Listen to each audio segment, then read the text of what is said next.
First, I relocated from South Africa to Amsterdam in the Netherlands by myself. Then my family and I immigrated to Canada, and now we are relocating to the United States of America. If you've seen some of my previous videos or joined or watched some of my previous live sessions, you may have heard people ask me whether we'd ever leave Canada or not, and I've always answered in one way or another, something along the lines of, we are not opposed to exploring living in another country if an opportunity to do that would present itself. I feel like I am living up to my social media name, which is Busi Global, which came about in a way that honestly had nothing to do with living in different parts of the world, but just as I am a global citizen type of thing. And it was my husband who changed his name first and then I joined him. But I just feel like we're living up to that name with the moves that we've been making so far. We lived in Canada for a bit over 6 years. We purchased a home and honestly thought we were going to be living in Canada for a bit of a while. When we bought our house, we knew where we wanted our kids to go to high school, so we were in it for the long haul. A wise man once said, an opportunity is only an opportunity if you recognize it as such. And that wise man is my husband. And an opportunity presented itself for us, and we recognized it as an opportunity and grabbed it with both hands, which is something I always encourage people to do if you are in a position to do that. You know that saying that goes something along the lines of, if you want to make God laugh, tell him you've got the plan all figured out. And yeah, you will see who actually has the ultimate plan. And I feel like that's one of the things that have happened for us with this particular move. Did I like living in Canada? Yes, I did. Am I opposed to moving back to Canada? No, I am not. I am a Canadian citizen after all. My entire family is, and we are not opposed to moving back to Canada. But let's just be honest for a second. The cost of living in Canada is a bit wild. And I find every time this conversation comes up, there's people who will say, oh, but you know, if you're going to live in certain parts of Canada, like move away from the greater Toronto area. And that's exactly what we did. But the cost of living is still, it's insane. It's insane. And when we purchased our house was very close to the US border. So we had been to the US a number of times before that, when we were still just South Africans and not with our dual citizenship. But after we started living that close to the border, we explored the US a lot more. And I got to see it in a different light to what I think had been mostly, I'd say, portrayed on media, things that you'll sometimes see on social media. And what I saw is what interested me in us looking at it and saying, okay, yes, it might make sense. I know when we were moving to Canada, when we were looking to move to Canada, it's one of the countries that my husband brought up. And at the time, I was so against it. I was just like, no, it does not make sense. It's not a country I look at and think I would want to go and live there. And largely it, for me, I would say, was media influence. Like, it's things that I had seen in the media more than anything that made me not look at it and think I could potentially want to live full-time in a country like the US. But experiencing different parts of it for myself really changed my mind. And then also that comparison, it was very difficult to not compare a number of things. When we lived so close to the US border and we went to the US quite a bit, there's just so many things that you start comparing and you're like, there's so many things that do not make sense. So many things that don't make sense when on one side of the border, your dollars stretch so much more than on one side of the border. One of the things you might have also seen if you've been following me on social media is the comparison and the differences in terms of the cost of houses. What you might get, for example, spending $500,000 in Canada versus what you might get if you spend $500,000 in the US. And again, this is one of those conversations where people are like, yeah, but you must like convert, because if you don't convert, then it doesn't make sense. But someone who is living in the United States is earning American dollars and they are spending American dollars. So a person earning 100,000 working in the US, spending their money in the US, buying a house or looking to buy a house in the US, is spending it in American dollars. someone earning 100,000 Canadian dollars is earning that money in Canada, and they are spending it in Canada and buying a house in Canada. But when you look at what the person who is spending 100,000, who earns 100,000 in the US and they live in the US, versus someone who earns 100,000 in Canada and they are living in Canada, what those two people can do with that 100,000 in the countries that they are in is very different. So that's the perspective that I'm coming from when I compare the two countries. So take out converting anything. It has absolutely nothing to do with that. I do get that different provinces in Canada are going to do their things in their different ways, and different provinces or states rather in the US are also going to handle their taxes and a number of other things in a different way. I am just comparing it from my experiences with where I lived, and the closest place to where we lived in Canada was. So at the point before we actually moved to the US, we've explored 13 out of the 50 states that the United States of America has,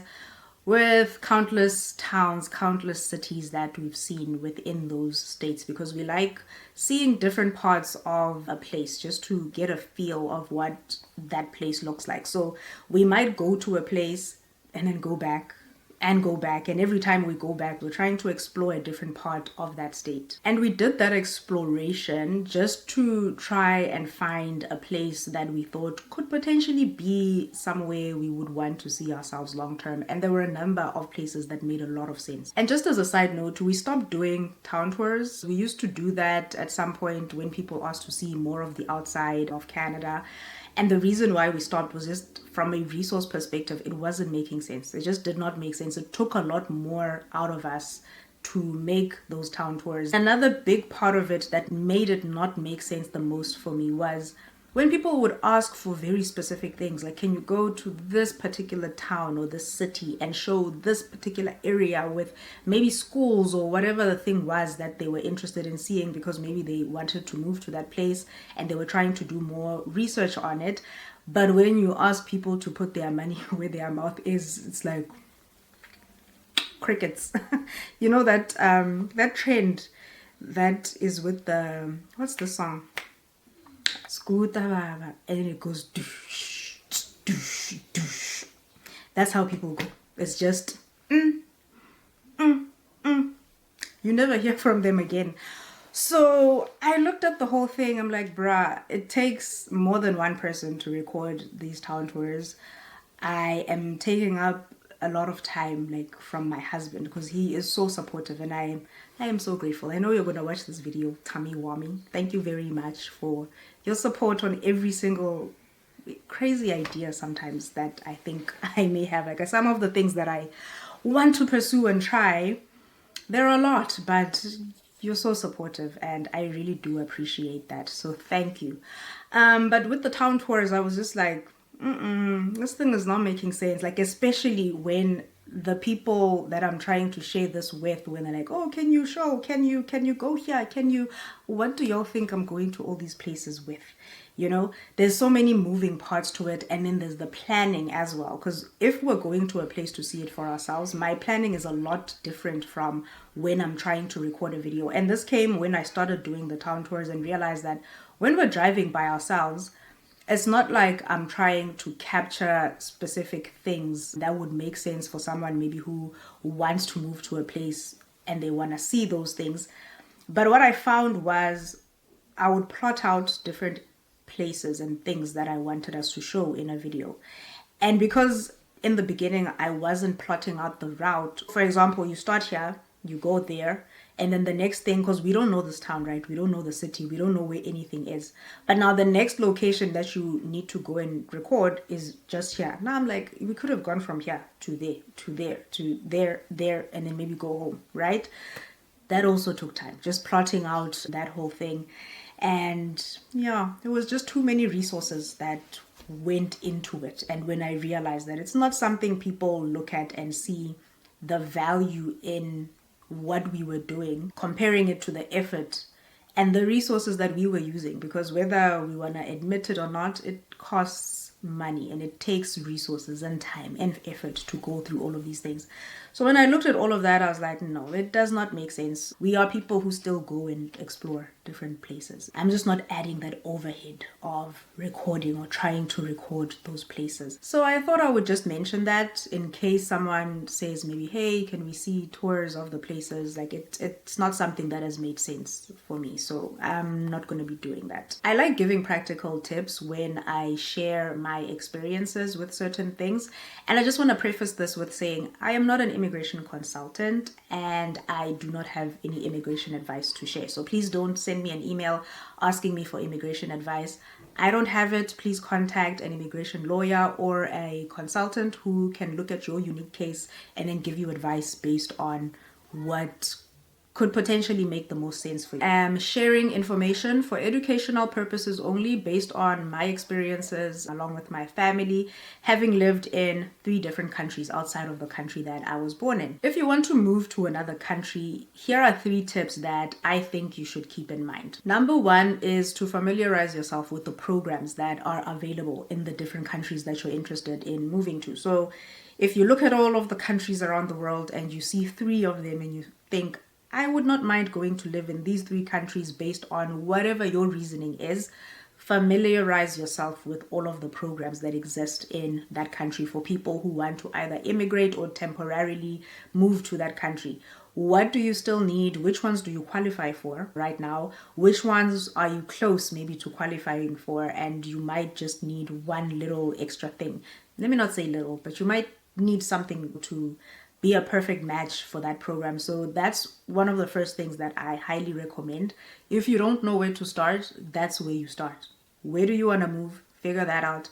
Then find the government's websites and make sure you are actually on the government's websites. Like double check, triple check, because there's so many people, especially I've noticed this with Canada. There's a lot of websites that I can see how people could think it's a legit website, like government website, but it could belong to maybe an immigration consultant and they'll tell you whatever it is that they need to tell you to work with you essentially sometimes. So just be vigilant with that and ensure that when you are looking at these websites, even if you end up deciding to work with a consultant, you start on the government's website so you know what the government has and what they are asking from you. So that was number 1. Number 2 is explore as many places as you possibly can in whatever country you would want to go to within your means, right? I totally get that it's not always feasible to say I'm going to go to maybe all of the provinces or maybe 3 different provinces just to look at different things or explore different things. It's not always feasible for you to do that, but I cannot tell you the number of people I've had conversations with who move to one province or one state and then realize that this is not the state that is or province that's gonna help us get to wherever we're trying to go. It's just not working out for us, and they've had to pack up and move to a completely different province or state. That in itself ends up costing so much more money than if you would have just spent a bit of time, do your research, watch people online if you can find people who are sharing content that helps you see the place from a lens that's not of a tourist. So that's what we do when we go on our tours. Yes, we definitely want to see, depending on where we go as well. There's places where we go and we want to see the touristy things that we are always seeing because we are in the place, why not? But if you're looking to go live somewhere, the experience that you're going to have doing touristy things is very different from the lived experience. An example I can give of this is when we moved to Canada. 6 months after moving to Canada, we went and did the touristy things in Toronto, and it was such a different feel from what we had been experiencing living in the country for 6 months. So going somewhere as a tourist and you only do touristy things is very different to exploring that place from a lens of, if I lived here, what are some of the places maybe that I would be going to? What are some of the things I could be doing? What are the areas I could be living in? So I highly recommend that you explore as much as you can. It will cost you upfront. It definitely will cost you upfront, but it may save you a lot more in the long run, because moving takes a lot. Like, even outside of the money aspect of things, there's a lot that goes into it. It can be very taxing and exhausting as well. And then the third tip is that you are not a tree. You are not a tree.